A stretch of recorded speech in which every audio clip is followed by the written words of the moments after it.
नजर डालेंगे शोबिज़ की रंगारंग दुनिया पर। पाकिस्तान सुपर लीग PSL में इंजरी का शिकार होने वाले शाहिद अफरीदी की नर्स बनने के लिए भारतीय अदाकारा माहिका शर्मा तैयार हो गई हैं।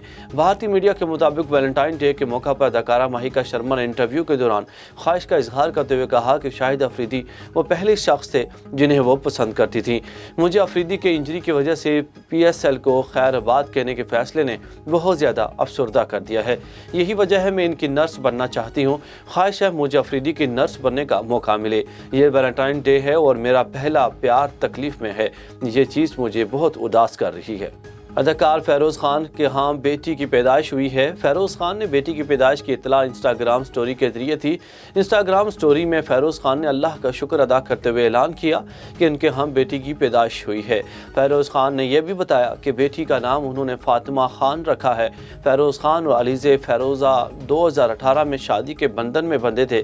3 मई 2019 को जोड़े के यहाँ पहले बच्चे की पैदाइश हुई थी जिसका नाम मोहम्मद सुल्तान खान रखा था। भारत के मारूफ मौसीकार गुलकार बिप्पी लहरी 69 वर्ष की उम्र में इंतकाल कर गए।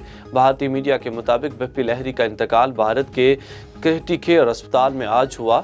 मीडिया रिपोर्ट्स के मुताबिक बिप्पी को 1 माह कबल सेहत के मुख्तलिफ मसाइल के बायस अस्पताल में दाखिल किया गया था, जिसके बाद उन्हें 2 रोज़ कबल अस्पताल से डिस्चार्ज कर दिया गया, लेकिन गुज़श्ता रोज़ तबीयत बिगड़ने के बायस उन्हें दोबारा अस्पताल लाया गया था।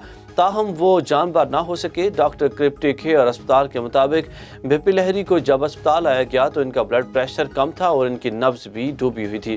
गुलकार का इलाज करने वाले डॉक्टर दीपिक का कहना है कि बिप्पी लहरी की तबीयत बहाल करने की कोशिश की गई लेकिन बहुत देर हो चुकी थी। बिप्पी लहरी के इंतकाल पर भारतीय वज़ीर-ए-आज़म मोदी की जानिब से भी अफसोस का इजहार किया गया है।